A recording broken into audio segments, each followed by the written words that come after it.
98, 99 percentiles I ever saw. The PSATs, for example, were there in an all-black high school. Well, that was closed in 1973 because of what the experts said. In part, the social. First of all, I saw nothing wrong with the school, but that's sort of an absurd application. Right? But I don't know. I don't know how far you go. The Constitution has very strict limits, in my opinion, on the use of race and sex categories. It says citizenship and person.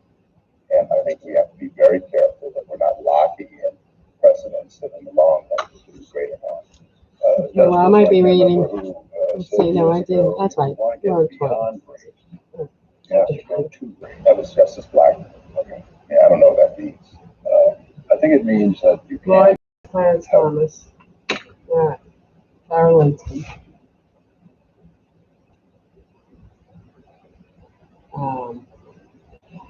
The next day, Joan wanted to go against the enemy again, but it was the Feast of the Ascension, and the Holy Council. The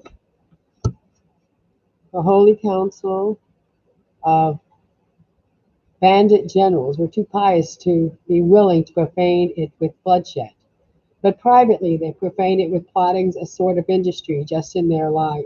They decided to do the only thing proper to do now in the new circumstances of the case: gain an attack on the most important Bastille on the Orleans side, and then, if the English weakened the far more important fortresses on the other side of the river to come to its help, cross in force and capture those works. This would give them the bridge and free communications with the Salon, which was French territory. They decided to keep this latter part of the program secret from Joan. Joan intruded and took them by surprise. She asked them what they were about and what they had resolved upon. They said they had resolved to attack the most important of the English bastilles on the Orleans side next morning, and there the spokesman stopped Joan and said, "Well, go on. There's nothing more. That is all." Am I to believe?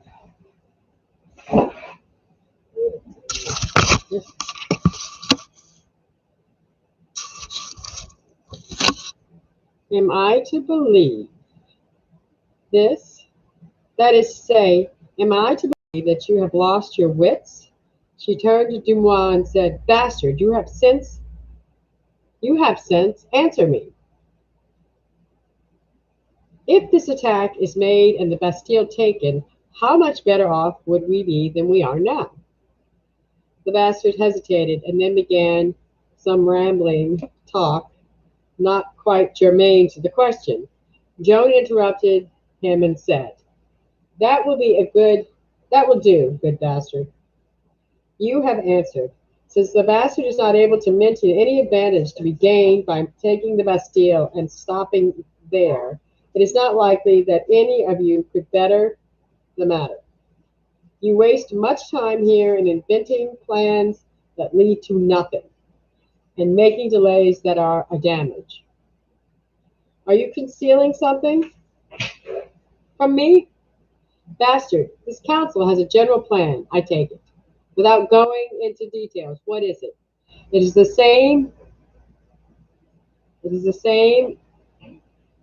they don't have the as. It is the same it was in the beginning, 7 years ago, to get provisions in for a long surge and then sit down and tire the English out.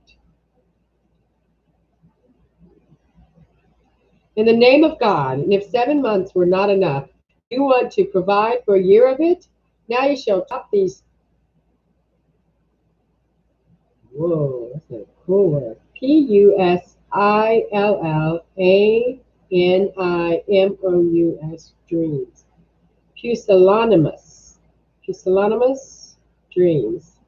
The English shall go in 3 days.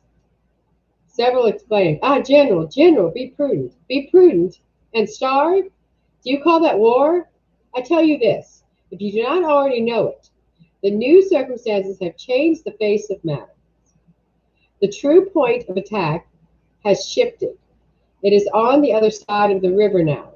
One must take the fortification that commanded the bridge. The English know that if we are not fools and cowards. We will try to do that. They are grateful for your piety in wanting this day. They will reinforce the bridge forts from this side tonight, knowing what ought to happen tomorrow. You have but lost a day and made our task harder, for we will cross and take the bridge forts. Bastard, tell me the truth. Does not the council know that there is no other course for us than the one I was speaking of? Dumois conceded that did know, the council did know it to be the most desirable, but considered it impracticable, not impractical. It was impracticable, not impractical, but impracticable.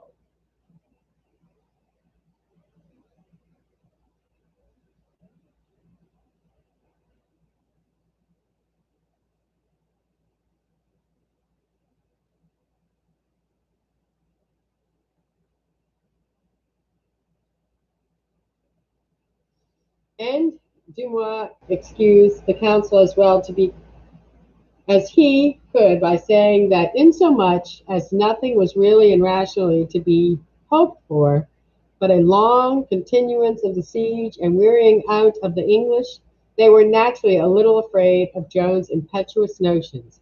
He said, "You see, we are sure that the waiting game is the best, whereas you would carry everything by storm."